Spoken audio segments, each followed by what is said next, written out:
The Adventure of the Second Stain. I had intended The Adventure of the Abbey Grange to be the last of those exploits of my friend Mr. Sherlock Holmes which I should ever communicate to the public. This resolution of mine was not due to any lack of material, since I have notes of many hundreds of cases to which I have never alluded, nor was it caused by any waning interest on the part of my readers in the singular personality and unique methods of this remarkable man. The real reason lay in the reluctance which Mr. Holmes has shown to the continued publication of his experiences. So long as he was in actual professional practice, the records of his successes were of some practical value to him. But since he has definitely retired from London and betaken himself to study and bee-farming on the Sussex Downs, notoriety has become hateful to him, and he has peremptorily requested that his wishes in this matter should be strictly observed. It was only upon my representing to him that I had given a promise that The Adventure of the Second Stain should be published when the times were ripe, and pointing out to him that it is only appropriate that this long series of episodes should culminate in the most important international case which he has ever been called upon to handle, that I at last succeeded in obtaining his consent that a carefully guarded account of the incident should at last be laid before the public. If in telling the story I seem to be somewhat vague in certain details, the public will readily understand that there is an excellent reason for my reticence. It was then, in a year and even in a decade that shall be nameless, that upon one Tuesday morning in autumn we found two visitors of European fame within the walls of our humble home in Baker Street. The one, austere, high-nosed, eagle-eyed, and dominant, was none other than the illustrious Lord Bellinger, twice Premier of Britain. The other, dark, clear-cut, and elegant, hardly yet of middle age, and endowed with every beauty of body and of mind, was the Right Honourable Trelawney Hope, Secretary for European Affairs, and the most rising statesman in the country. They sat side by side upon our paper-littered settee, and it was easy to see from their worn and anxious faces that it was business of the most pressing importance which had brought them. The Premier's thin, blue-veined hands were clasped tightly over the ivory head of his umbrella, and his gaunt, ascetic face looked gloomily from Holmes to me. The European Secretary pulled nervously at his moustache, and fidgeted with the seals of his watch-chain. "When I discovered my loss, Mr. Holmes, which was at 8 o'clock this morning, I at once informed the Prime Minister. It was at his suggestion that we have both come to you." "Have you informed the police?" "No, sir," said the Prime Minister, with the quick, decisive manner for which he was famous. "We have not done so, nor is it possible that we should do so. To inform the police must, in the long run, mean to inform the public. This is what we particularly desire to avoid." "And why, sir?" "Because the document in question is of such immense importance that its publication might very easily, I might almost say probably, lead to European complications of the utmost moment. It is not too much to say that peace or war may hang upon the issue. Unless its recovery can be attended with the utmost secrecy, then it may as well not be recovered at all, for all that is aimed at by those who have taken it is that its contents should be generally known." "I understand now, Mr. Trelawney Hope. I should be much obliged if you would tell me exactly the circumstances under which this document disappeared." "That can be done in a very few words, Mr. Holmes. The letter, for it was a letter from a foreign potentate, was received 6 days ago. It was of such importance that I have never left it in my safe, but have taken it across each evening to my house in Whitehall Terrace, and kept it in my bedroom in a locked dispatch box. It was there last night. Of that I am certain. I actually opened the box while I was dressing for dinner, and saw the document inside. This morning it was gone. The dispatch box had stood beside the glass upon my dressing-table all night. I'm a light sleeper, and so is my wife. We're both prepared to swear that no one could have entered the room during the night, and yet, I repeat, that the paper is gone." "What time did you dine?"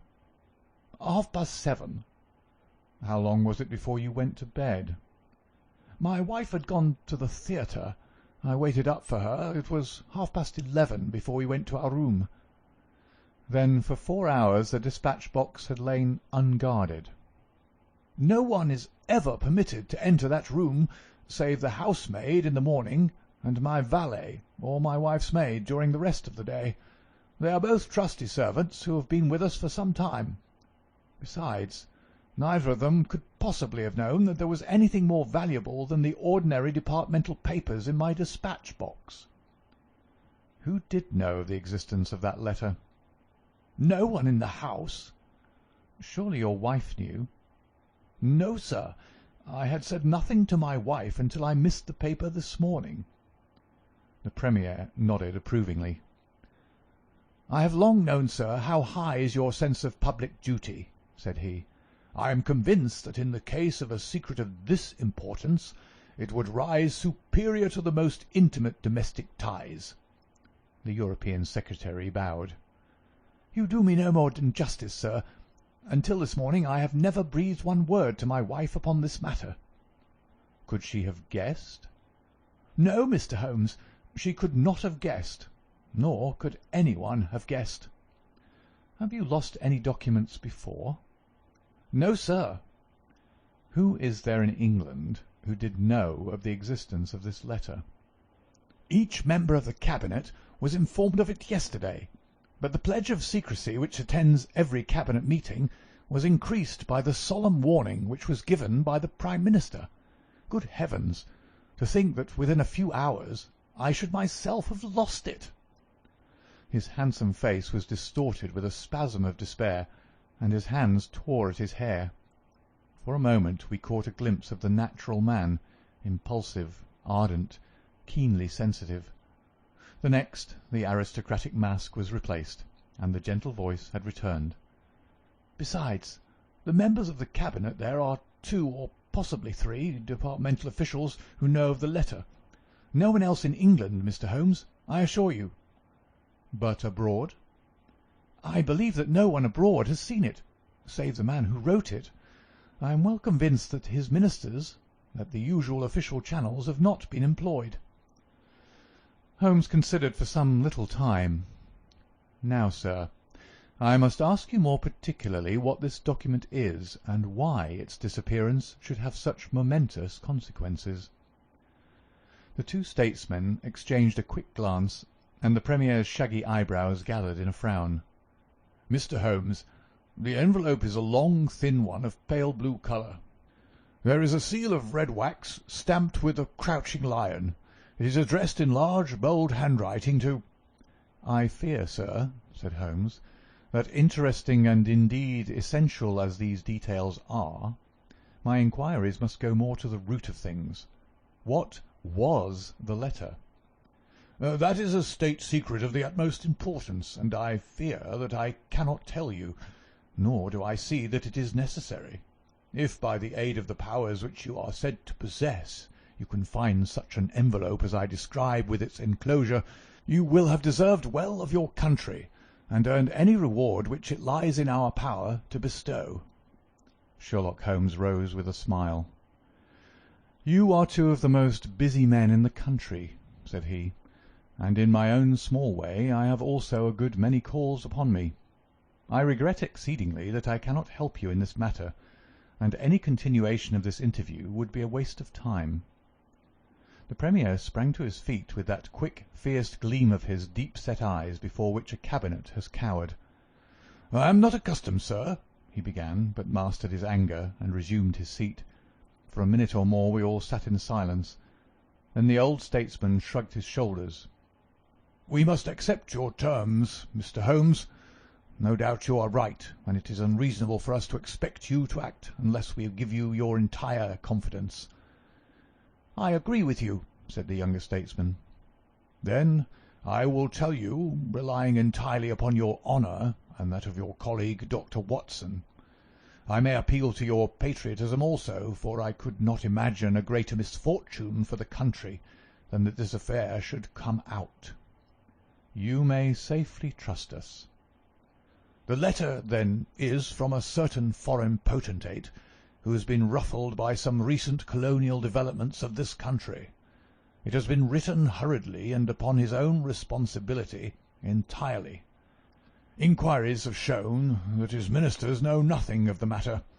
At the same time, it is couched in so unfortunate a manner, and certain phrases in it are of so provocative a character, that its publication would undoubtedly lead to a most dangerous state of feeling in this country. There would be such a ferment, sir, that I do not hesitate to say that within a week of the publication of that letter this country would be involved in a great war." Holmes wrote a name upon a slip of paper and handed it to the Premier. "Exactly. It was he, and it is this letter which may well mean the expenditure of 1,000 millions and the lives of 100,000 men, which has become lost in this unaccountable fashion." "Have you informed the sender?" "Yes, sir. A cipher telegram has been dispatched." "Perhaps he desires the publication of the letter." "No, sir. We have strong reason to believe that he already understands that he has acted in an indiscreet and hot-headed manner. It would be a greater blow to him and to his country than to us if this letter were to come out." "If this is so, whose interest is it that the letter should come out?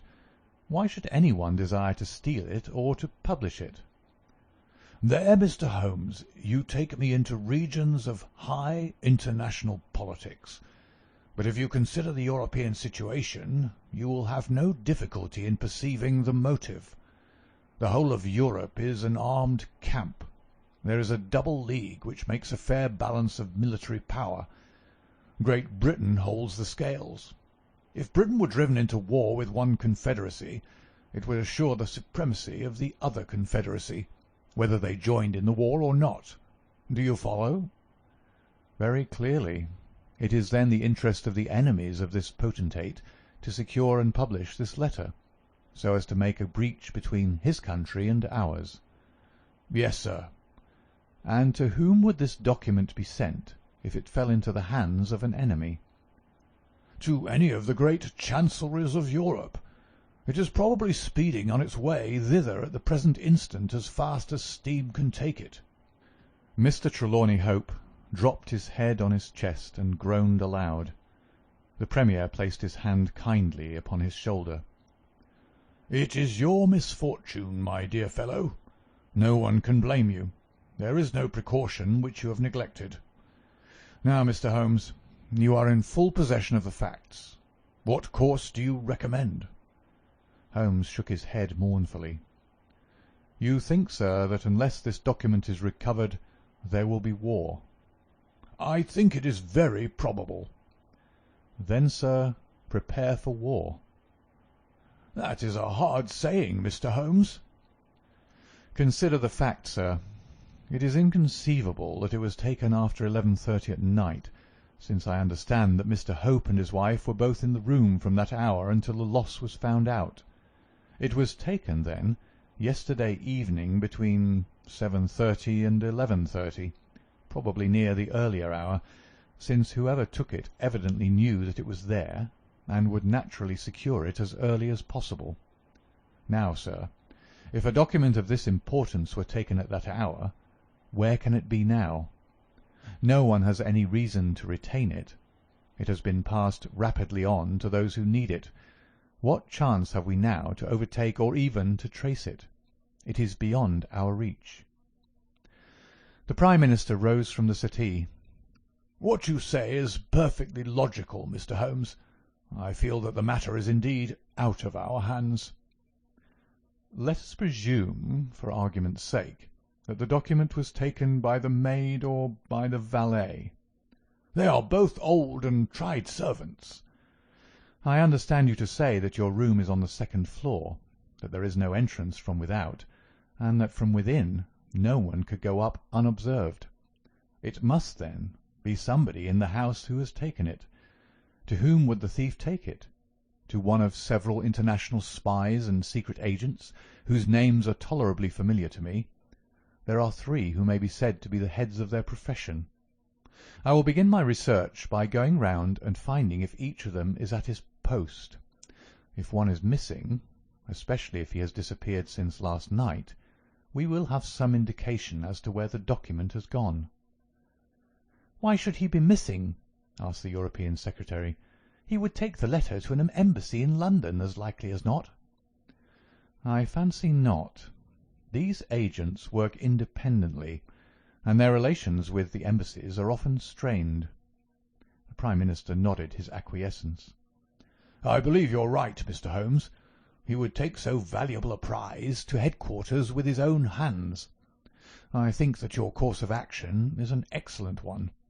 Meanwhile, hope we cannot neglect all our other duties on account of this one misfortune. Should there be any fresh developments during the day, we shall communicate with you, and you will no doubt let us know the results of your own inquiries." The two statesmen bowed and walked gravely from the room. When our illustrious visitors had departed, Holmes lit his pipe in silence, and sat for some time lost in the deepest thought. I had opened the morning paper, and was immersed in a sensational crime which had occurred in London the night before, when my friend gave an exclamation, sprang to his feet, and laid his pipe down upon the mantelpiece. "Yes," said he, "there is no better way of approaching it. The situation is desperate, but not hopeless. Even now, if we should be sure which of them has taken it, it is just possible that it has not yet passed out of his hands. After all, it is a question of money with these fellows, and I have the British Treasury behind me. If it's on the market, I'll buy it. If it means another penny on the income tax, it is inconceivable that the fellow might hold it back to see what bids come from this side before he tries his luck on the other. There are only those three capable of playing so bold a game. There are Oberstein, La Rothière, and Eduardo Lucas. I will see each of them." I glanced at my morning paper. "Is that Eduardo Lucas of Godolphin Street?" "Yes." "You will not see him." "Why not?" "He was murdered in his house last night." My friend has so often astonished me in the course of our adventures that it was with a sense of exultation that I realized how completely I had astonished him. He stared in amazement, and then snatched the paper from my hands. This was the paragraph which I had been engaged in reading when he rose from his chair. "Murder in Westminster. A crime of mysterious character was committed last night at 16 Godolphin Street, one of the old-fashioned and secluded rows of 18th century houses which lie between the river and the Abbey, almost in the shadow of the great tower of the Houses of Parliament. This small but select mansion has been inhabited for some years by Mr. Eduardo Lucas, well known in society circles, both on account of his charming personality and because he has the well-deserved reputation of being one of the best amateur tenors in the country. Mr. Lucas is an unmarried man, 34 years of age, and his establishment consists of Mrs. Pringle, an elderly housekeeper, and of Mitten, his valet. The former retires early and sleeps at the top of the house. The valet was out for the evening, visiting a friend at Hammersmith. From 10 o'clock onward, Mr. Lucas had the house to himself. What occurred during that time has not yet transpired, but at 11:45, Police Constable Barrett, passing along Godolphin Street, observed that the door of number 16 was ajar. He knocked, but received no answer. Perceiving a light in the front room, he advanced into the passage and again knocked, but without reply. He then pushed open the door and entered.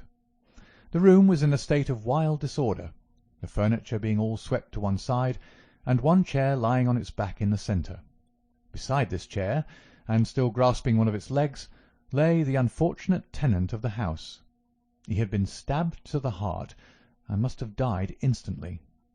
The knife with which the crime had been committed was a curved Indian dagger, plucked down from a trophy of Oriental arms which adorned one of the walls. Robbery does not appear to have been the motive of the crime, for there had been no attempt to remove the valuable contents of the room. Mr. Eduardo Lucas was so well known and popular that his violent and mysterious fate will arouse painful interest and intense sympathy in a widespread circle of friends. "Well, Watson, what do you make of this?" asked Holmes after a long pause. "It is an amazing coincidence." "A coincidence. Here is one of the three men whom we had named as possible actors in this drama, and he meets a violent death during the very hours when we know that the drama was being enacted. The odds are enormous against it being coincidence. No figures could express them. No, my dear Watson, the two events are connected, must be connected. It is for us to find the connection." "But now the official police must know all." "Not at all. They know all they see at Godolphin Street. They know, and shall know, nothing of Whitehall Terrace. Only we know of both events, and can trace the relation between them. There is one obvious point which would in any case have turned my suspicions against Lucas. Godolphin Street, Westminster, is only a few minutes' walk from Whitehall Terrace. The other secret agents, whom I have named, live in the extreme West End. It was easier, therefore, for Lucas than for the others to establish a connection or receive a message from the European Secretary's household. A small thing, and yet, where events are compressed into a few hours, it may prove essential. Hello! What have we here?" Mrs. Hudson had appeared with a lady's card upon her salver. Holmes glanced at it, raised his eyebrows, and handed it over to me. "Ask Lady Hilda Trelawney Hope if she will be kind enough to step up," said he. A moment later, our modest apartment, already so distinguished that morning, was further honoured by the entrance of the most lovely woman in London. I had often heard of the beauty of the youngest daughter of the Duke of Belminster, but no description of it, and no contemplation of colourless photographs, had prepared me for the subtle, delicate charm and the beautiful colouring of that exquisite head. And yet, as we saw it that autumn morning, it was not its beauty which would be the first thing to impress the observer.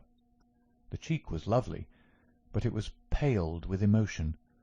The eyes were bright, but it was the brightness of fever. The sensitive mouth was tight and drawn in an effort after self-command. Terror, not beauty, was what sprang first to the eye, as our fair visitor stood framed for an instant in the open door. "Has my husband been here, Mr. Holmes?" "Yes, madam, he has been here." "Mr. Holmes, I implore you not to tell him that I came here." Holmes bowed coldly and motioned the lady to a chair. "Your ladyship places me in a very delicate position. I beg that you will sit down and tell me what you desire, but I fear that I cannot make any unconditional promise." She swept across the room and seated herself with her back to the window. It was a queenly presence, tall, graceful, and intensely womanly. "Mr. Holmes," she said, and her white-gloved hands clasped and unclasped as she spoke, "I will speak frankly to you, in the hopes that it may induce you to speak frankly in return. There is complete confidence between my husband and me on all matters, save one. That one is politics. On this his lips are sealed. He tells me nothing. Now, I am aware that there was a most deplorable occurrence in our house last night. I know that a paper has disappeared, but because the matter is political, my husband refuses to take me into his complete confidence. Now it is essential, I say, that I should thoroughly understand it. You are the only other person, save only these politicians, who knows the true facts. I beg you then, Mr. Holmes, to tell me exactly what has happened and what it will lead to. Tell me all, Mr. Holmes. Let no regard for your client's interests keep you silent, for I assure you that his interests, if he would only see it, would be best served by taking me into his complete confidence. What was this paper which was stolen?" "Madam, what you ask me is really impossible." She groaned and sank her face in her hands. "You must see that it is so, madam.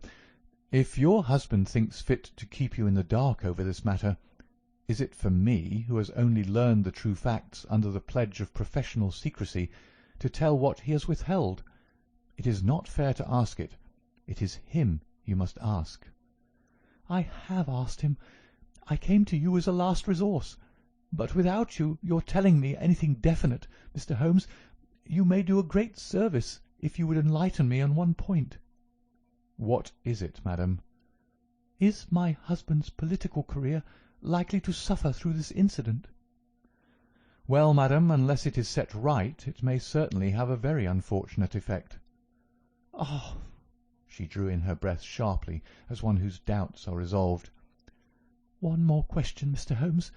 From an expression which my husband dropped in the first shock of this disaster, I understood that terrible public consequences might arise from the loss of this document." "If he said so, I certainly cannot deny it." "Of what nature are they?" "Nay, madam, there again you ask me more than I can possibly answer." "Then I will take up no more of your time. I cannot blame you, Mr. Holmes, for having refused to speak more freely, and you on your side will not, I am sure, think the worse of me, because I desire, even against his will, to share my husband's anxieties. Once more I beg that you will say nothing of my visit." She looked back at us from the door, and I had a last impression of that beautiful haunted face, the startled eyes, and the drawn mouth. Then she was gone. "Now, Watson, the fair sex is your department," said Holmes with a smile, when the dwindling frou-frou of skirts had ended in the slam of the front door. "What was the fair lady's game? What did she really want? Surely her own statement is clear, and her anxiety very natural." Think of her appearance, Watson, her manner, her suppressed excitement, her restlessness, her tenacity in asking questions. Remember that she comes of a caste who do not lightly show emotion. She was certainly much moved. Remember also the curious earnestness with which she assured us that it was the best for her husband that she should know all. What did she mean by that? And you must have observed, Watson, how she manoeuvred to have the light at her back. She did not wish us to read her expression. Yes, she chose the one chair in the room. And yet the motives of women are so inscrutable. You remember the woman at Margate whom I suspected for the same reason? No powder on her nose. That proved to be the correct solution. How can you build on such a quicksand? Their most trivial action may mean volumes, or their most extraordinary conduct may depend upon a hairpin or a curling tongs. Good morning, Watson. You are off? Yes. I will while away the morning at Godolphin Street with our friends of the regular establishment. With Eduardo Lucas lies the solution of our problem, though I must admit that I have not an inkling as to what form it may take. It is a capital mistake to theorize in advance of the facts. Do you stay on guard, my good Watson, and receive any fresh visitors. I'll join you at lunch if I am able. All that day, and the next, Holmes was in a mood which his friends would call taciturn, and others morose. He ran out and ran in, smoked incessantly, played snatches on his violin, sank into reveries, devoured sandwiches at irregular hours, and hardly answered the casual questions which I put to him. It was evident to me that things were not going well with him or his quest. He would say nothing of the case, and it was from the papers that I learned the particulars of the inquest, and the arrest with the subsequent release of John Mitten, the valet of the deceased. The coroner's jury brought in the obvious wilful murder, but the parties remained as unknown as ever. No motive was suggested. The room was full of articles of value, but none had been taken. The dead man's papers had not been tampered with. They were carefully examined, and showed that he was a keen student of international politics, an indefatigable gossip, a remarkable linguist, and an untiring letter-writer. He had been on intimate terms with the leading politicians of several countries, but nothing sensational was discovered among the documents which filled his drawers. As to his relations with women, they appeared to have been promiscuous but superficial. He had many acquaintances among them, but few friends and no one whom he loved. His habits were regular. his conduct inoffensive, his death was an absolute mystery, and likely to remain so. As to the arrest of John Mitten, the valet, it was a counsel of despair as an alternative to absolute inaction. But no case could be sustained against him. He had visited friends in Hammersmith that night. The alibi was complete. It is true that he started home at an hour which would have brought him to Westminster before the time when the crime was discovered, but his own explanation that he had walked part of the way seemed probable enough in view of the fineness of the night. He had actually arrived at 12 o'clock, and appeared to be overwhelmed by the unexpected tragedy. He had always been on good terms with his master. Several of the dead man's possessions, notably a small case of razors, had been found in the valet's boxes, but he explained that they had been presents from the deceased, and the housekeeper was able to corroborate the story. Mitten had been in Lucas's employment for 3 years. It was noticeable that Lucas did not take Mitten on the Continent with him. Sometimes he visited Paris for 3 months on end, but Mitten was left in charge of the Godolphin Street house. As to the housekeeper, she had heard nothing on the night of the crime. If her master had a visitor, he had himself admitted him. So for 3 mornings the mystery remained, so far as I could follow it in the papers. If Holmes knew more, he kept his own counsel. But as he told me that Inspector Lestrade had taken him into his confidence in the case, I knew that he was in close touch with every development. Upon the 4th day there appeared a long telegram from Paris, which seemed to solve the whole question. "A discovery has just been made by the Parisian police," said the Daily Telegraph, "which raises the veil which hung around the tragic fate of Mr. Eduardo Lucas, who met his death by violence last Monday night at Godolphin Street, Westminster. Our readers will remember that the deceased gentleman was found stabbed in his room, and that some suspicion attached to his valet, but that the case broke down on an alibi. Yesterday a lady who has been known as Madame Henri Forney, occupying a small villa in the Rue Austerlitz, was reported to the authorities by her servants as being insane. An examination showed she had indeed developed mania of a dangerous and permanent form. On inquiry, the police have discovered that Madame Henri Forney only returned from a journey to London on Tuesday last, and there is evidence to connect her with the crime at Westminster. A comparison of photographs has proved conclusively that Monsieur Henri Forney and Eduardo Lucas were really one and the same person, and that the deceased had for some reason lived a double life in London and Paris. Madame Forney, who is of Creole origin, is of an extremely excitable nature, and has suffered in the past from attacks of jealousy which have amounted to frenzy. It is conjectured that it was in one of these that she committed the terrible crimes which has caused such a sensation in London. Her movements upon the Monday night have not yet been traced, but it is undoubted that a woman answering to her description attracted much attention at Charing Cross Station on Tuesday morning by the wildness of her appearance and the violence of her gestures. It is probable, therefore, that the crime was either committed when insane, or that its immediate effect was to drive the unhappy woman out of her mind. At present she is unable to give any coherent account of the past, and the doctors hold out no hopes of the re-establishment of her reason. There is evidence that a woman who might have been Madame Forney was seen for some hours upon Monday night, watching the house in Godolphin Street. What do you think of that, Holmes? I had read the account aloud to him while he finished his breakfast.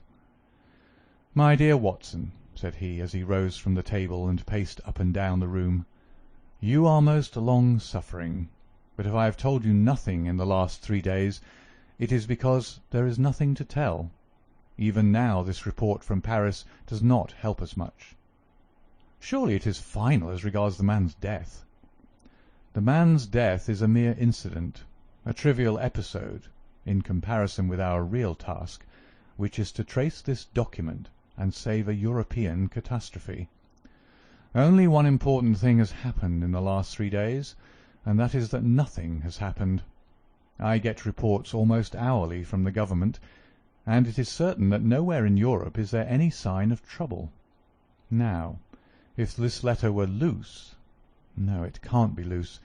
But if it isn't loose, where can it be? Who has it? Why is it held back? That's the question that beats in my brain like a hammer. Was it indeed a coincidence that Lucas should meet his death on the night when the letter disappeared? Did the letter ever reach him? If so, why is it not among his papers? Did this mad wife of his carry it off with her? If so, is it in her house in Paris? How could I search for it without the French police having their suspicions aroused? It is a case, my dear Watson, where the law is as dangerous to us as the criminals are. Every man's hand is against us, and yet the interests at stake are colossal.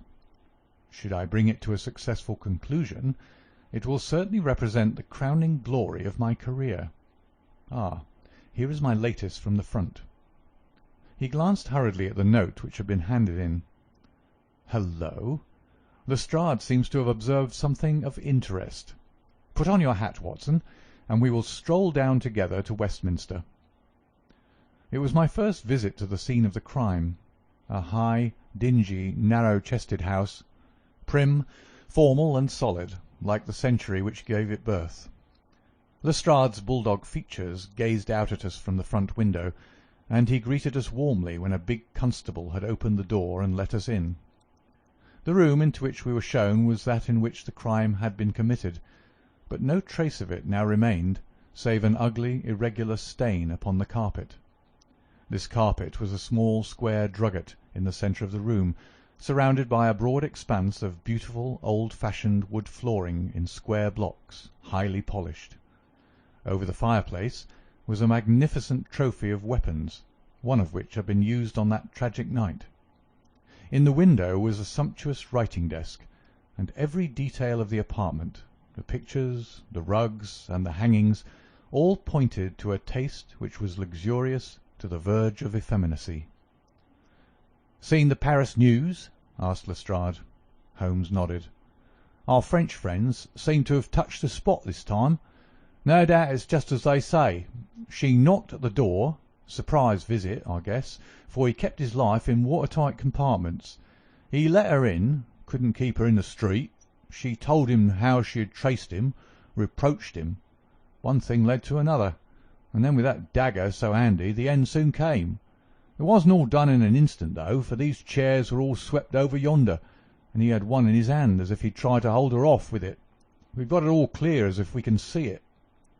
Holmes raised his eyebrows. "And yet you have sent for me." "Oh, yes, that's another matter. A mere trifle, but the sort of thing you take an interest in. Queer, you know, and what you might call freakish. There's nothing to do with the main fact. Can't have, on the face of it." "What is it, then?" "Well, you know, after a crime of this sort, we're very careful to keep things in their position. Nothing's been moved. Officer in charge here day and night. This morning, as the man was buried and the investigation over, as far as this room is concerned, we thought we could tidy up a bit. This carpet, you see, it's not fastened down, only just laid there. We'd occasion to raise it. We found—" "Yes, you found—" Holmes's face grew tense with anxiety. "Well, I'm sure you'd never guess in 100 years what we did find. You see that stain on that carpet? Well, a great deal must have soaked through, must it not?" "Undoubtedly it must." "Well, you'll be surprised to hear that there's no stain on the white woodwork to correspond." "No stain? But there must—" "Yeah, so you'd say, but the fact remains that there isn't." He took the corner of the carpet in his hand, and turning it over, he showed that it was indeed as he said. "But the underside is as stained as the upper. It must have left a mark." Lestrade chuckled with delight at having puzzled the famous expert. "Now, I'll show you the explanation. There is a second stain, but it does not correspond with the other. See for yourself." As he spoke, he turned over another portion of the carpet, and there, sure enough, was a great crimson spill upon the square white facing of the old-fashioned floor. "What do you make of that, Mr. Holmes?" "Why, it is simple enough. The two stains did correspond, but the carpet has been turned round. As it was square and unfastened, it was easily done. "The official police don't need you, Mr. Holmes, to tell them that the carpet must have been turned round. That's clear enough, for the stains lie above each other. If you lay it over this way. But what I want to know is, who shifted the carpet, and why?" I could see from Holmes's rigid face that he was vibrating with inward excitement. "Look here, Lestrade," said he. "Has that constable in the passage been in the charge of the place all the time?" "Yes, he has." "Well, take my advice. Examine him carefully. Don't do it before us. We'll wait here. You take him into the back room. You'll be more likely to get a confession out of him alone. Ask him how he dared to admit people and leave them alone in this room. Don't ask him if he's done it. Take it for granted. Tell him you know someone has been here. Press him. Tell him that a full confession is his only chance of forgiveness. Do exactly what I tell you." "By George, if he knows, I'll have it out of him," cried Lestrade. He darted into the hall, and a few moments later his bullying voice sounded from the back room. "Now, Watson, now!" cried Holmes with frenzied eagerness. All the demoniacal force of the man masked behind that listless manner burst out in a paroxysm of energy. He tore the drugget from the floor, and in an instant was down on his hands and knees, clawing at each of the squares of wood beneath it. One turned sideways as he dug his nails into the edge of it. It hinged back like the lid of a box. A small black cavity opened beneath it. Holmes plunged his eager hand into it and drew it out with a bitter snarl of anger and disappointment. It was empty. "Quick, Watson, quick! Get it back again!" The wooden lid was replaced, and the drugget had only just been drawn straight when Lestrade's voice was heard in the passage. He found Holmes leaning languidly against the mantelpiece, resigned and patient, endeavouring to conceal his irrepressible yawns. "Sorry to keep you waiting, Mr. Holmes. I can see that you're bored to death with the whole affair. Well, he has confessed, all right. Come in here, Macpherson. Let these gentlemen hear of your most inexcusable conduct." The big constable, very hot and penitent, sidled into the room. "I meant no harm, sir, I'm sure. The young woman came to the door last evening, mistook the house, she did, and then we got talking. It's lonesome when you're on duty here all day." "Well, what happened then?" "She wanted to see where the crime was done. I'd read about it in the papers, she said. She's a very respectable, well-spoken young woman, sir, and I saw no harm in letting her have a peep. When she saw that mark on the carpet, down she dropped on the floor and lay as if she were dead. I ran to the back and got some water, but I couldn't bring it to her. Then I went round the corner to the ivy plant for some brandy, and by the time I brought it back the young woman had recovered and was off, ashamed of herself, I dare say, and dared not face me." "How about moving that drugget?" "Well, sir, it was a bit rumpled, certainly, when I came back. You see, she fell on it, and it lies on a polished floor with nothing to keep it in place. I straightened it out afterwards." "It's a lesson to you that you can't deceive me, Constable Macpherson," said Lestrade with dignity. "No doubt you thought that your breach of duty could never be discovered, and yet a mere glance at that drugget was enough to convince me that someone has been admitted to the room. It's lucky for you, my man, that nothing is missing, or you'd find yourself in Queer Street. I'm sorry to have called you down over such a petty business, Mr. Holmes, but I thought the point of the second stain not corresponding with the first would interest you." "Certainly it was most interesting. Has this woman only been here once, Constable?" "Yes, sir, only once." "Who was she?" "Don't know the name, sir. Was answering an advertisement about typewriting and came to the wrong number.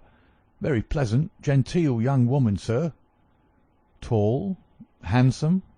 "Yes, sir. She was a well-grown young woman. I suppose you might say she was handsome. Perhaps some would say she was very handsome. 'Oh, officer, do let me have a peep,' says she.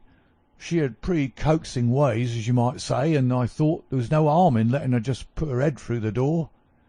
"How was she dressed?" "Quiet, sir.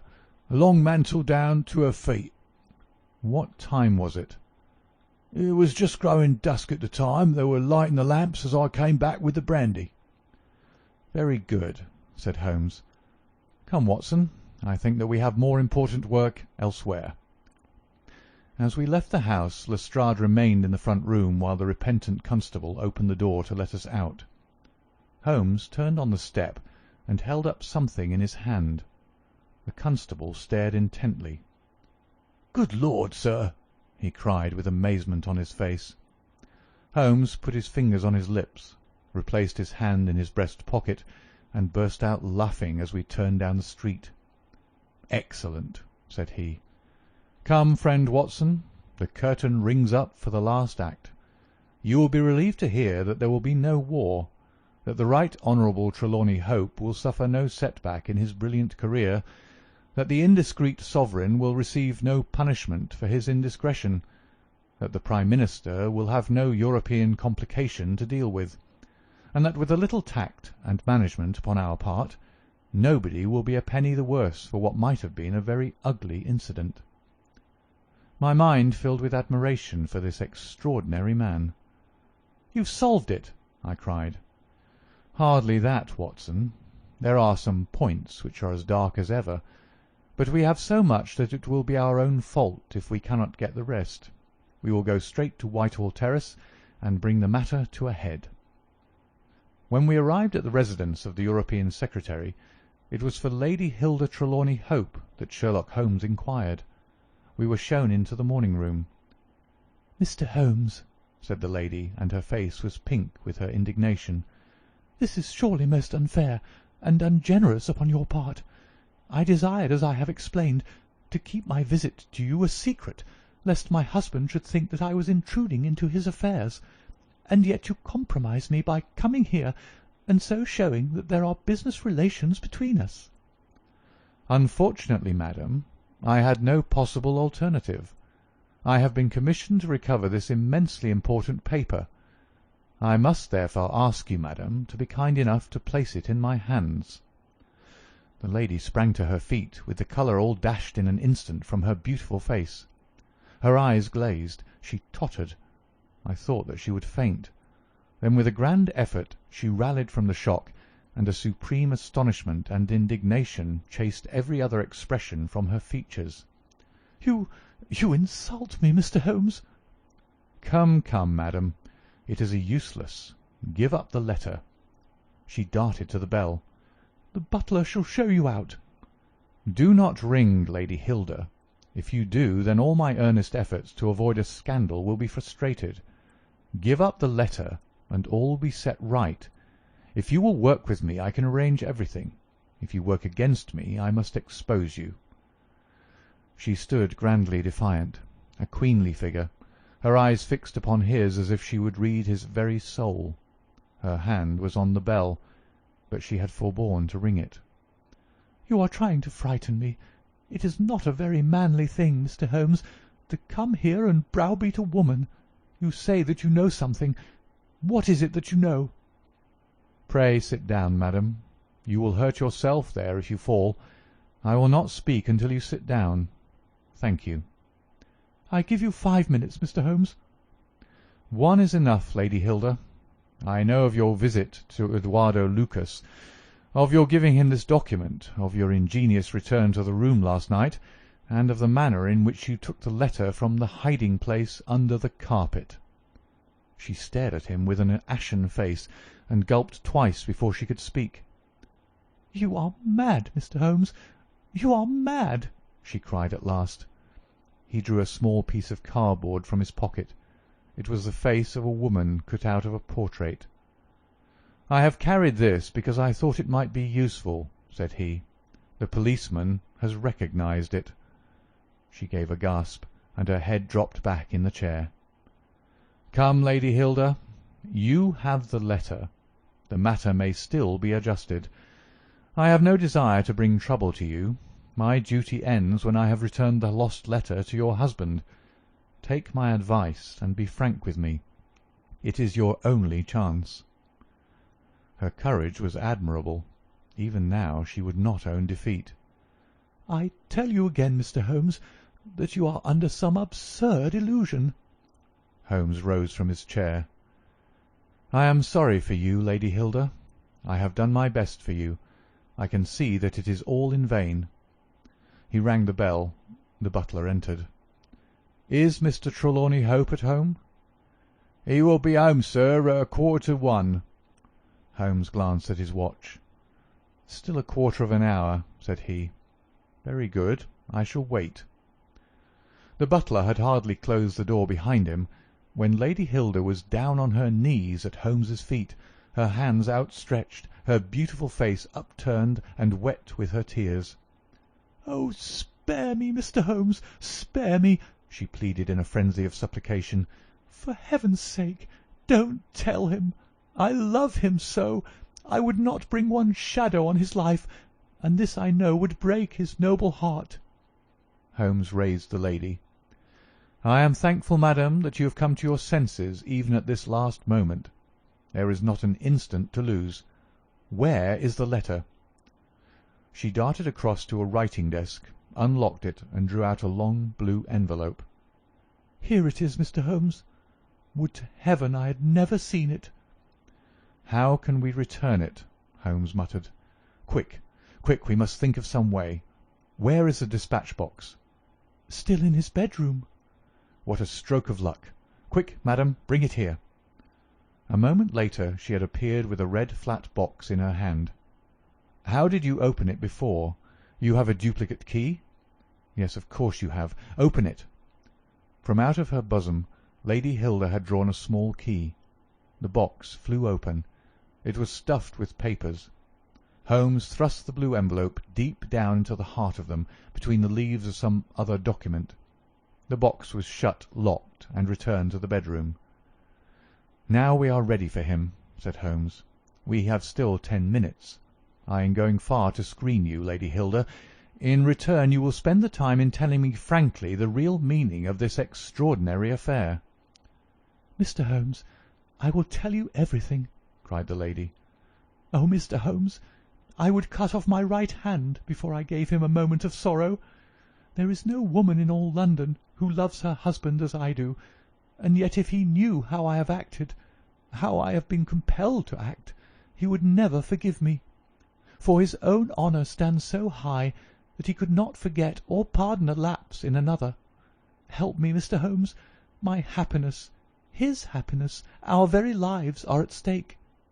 "Quick, madam, the time grows short."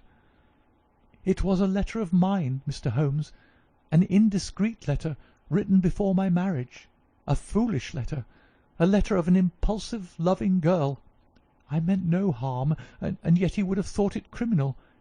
Had he read that letter, his confidence would have been forever destroyed. It is years since I wrote it. I had thought that the whole matter was forgotten. Then at last I heard from this man Lucas that it had passed into his hands, and that he would lay it before my husband. I implored his mercy. He said that he would return my letter if I would bring him a certain document which he described in my husband's despatch-box. He had some spy in the office who had told him of its existence. He assured me that no harm would come to my husband. Put yourself in my position, Mr. Holmes. What was I to do?" "Take your husband into your confidence." "I could not, Mr. Holmes. I could not. On the one side seemed certain ruin. On the other, terrible as it seemed to take my husband's paper, still in a matter of politics I could not understand the consequences, while in a matter of love and trust they were only too clear to me. I did it, Mr. Holmes. I took an impression of his key. This man Lucas furnished a duplicate. I opened his dispatch-box, took the paper, and conveyed it to Godolphin Street." "What happened there, madam?" "I tapped at the door as agreed. Lucas opened it. I followed him into his room, leaving the hall door ajar behind me, for I feared to be alone with the man. I remember that there was a woman outside as I entered. Our business was soon done. He had my letter on his desk. I handed him the document. He gave me the letter. At this instant there was a sound at the door. There were steps in the passage. Lucas quickly turned back the drugget, thrust the document into some hiding-place there, and covered it over." What happened after that is like some fearful dream. I have a vision of a dark, frantic face, of a woman's voice, which screamed in French, "My waiting is not in vain. At last, I have found you with her." There was a savage struggle. I saw him with a chair in his hand. A knife gleamed in hers.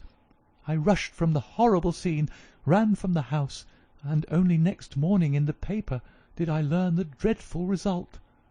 That night I was happy, for I had my letter, and I had not seen yet what the future would bring. It was the next morning that I realized that I had only exchanged one trouble for another.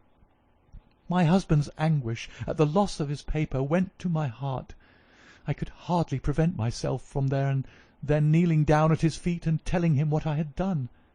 But that again would mean a confession of the past. I came to you that morning in order to understand the full enormity of my offence. From the instant that I grasped it, my whole mind was turned to the one thought of getting back my husband's paper. It must still be where Lucas had placed it, for it was concealed before this dreadful woman entered the room. If it had not been for her coming, I should not have known where his hiding-place was. How was I to get into the room? For 2 days I watched the place, but the door was never left open. Last night I made a last attempt. What I did and how I succeeded you have already learned. I brought the paper back with me and thought of destroying it, since I could see no way of returning it without confessing my guilt to my husband. Heavens, I hear his step upon the stair. The European secretary burst excitedly into the room. "Any news, Mr. Holmes? Any news?" he cried. "I have some hopes." "Oh, thank heaven!" His face became radiant. "The Prime Minister is lunching with me. May he share your hopes? He has nerves of steel, and yet I know that he has hardly slept since this terrible event. Jacobs, will you ask the Prime Minister to come up? As to you, dear, I fear that this is a matter of politics. We will join you in a few minutes in the dining-room." The Prime Minister's manner was subdued, but I could see by the gleam of his eyes and the twitchings of his bony hands that he shared the excitement of his young colleague. "I understand that you have something to report, Mr. Holmes." "Purely negative as yet," my friend answered. "I have inquired at every point where it might be, and I am sure that there is no danger to be apprehended." "But that is not enough, Mr. Holmes. We cannot live forever on such a volcano. We must have something definite." "I am in hopes of getting it. That is why I am here. The more I think of the matter, the more convinced I am that the letter has never left this house." "Mr. Holmes!" "If it had, it would have certainly been public by now." "But why should anyone take it in order to keep it in this house?" "I am not convinced that anyone did take it." "Then how could it leave the dispatch-box?" "I am not convinced that it ever did leave the dispatch-box." "Mr. Holmes, this joking is very ill-timed. You have my assurance that it left the box." "Have you examined the box since Tuesday morning?" "No, it was not necessary." "You may conceivably have overlooked it." "Impossible, I say." "But I am not convinced of it. I have known such things to happen. I presume there are other papers there. Well, it may have got mixed up with them." "It was on the top." "Someone may have shaken the box and displaced it." No, I had everything out." "Surely it is easily decided, Hope," said the Premier. "Let us have the dispatch-box brought in." The secretary rang the bell. "Jacobs, bring down my dispatch-box. This is a farcical waste of time, but still, if nothing else will satisfy you, it shall be done. Thank you, Jacobs. Put it here. I have always had the key on my watch-chain. Here are the papers, you see. A letter from Lord Merrow, report from Sir Charles Hardy, memorandum from Belgrade, note on the Russo-German grain taxes, letter from Madrid, note from Lord Flowers. Good heavens! What is this? Lord Bellinger! Lord Bellinger!" The Premier snatched the blue envelope from his hand. "Yes, it is it. And the letter is intact, Hope. I congratulate you." "Thank you, thank you. What a weight from my heart. But this is inconceivable. Impossible. Mr. Holmes, You're a wizard, a sorcerer. How did you know it was there?" "Because I knew it was nowhere else." "I cannot believe my eyes." He ran wildly to the door. "Where is my wife? I must tell her all is well. Hilda! Hilda!" We heard his voice on the stairs. The Premier looked at Holmes with twinkling eyes. "Come, sir," said he. "There is more than this than meets the eye. How came the letter back in the box?" Holmes turned away smiling from the keen scrutiny of those wonderful eyes. "We also have our diplomatic secrets," said he, and picking up his hat, he turned to the door. End of the adventure of the second stain.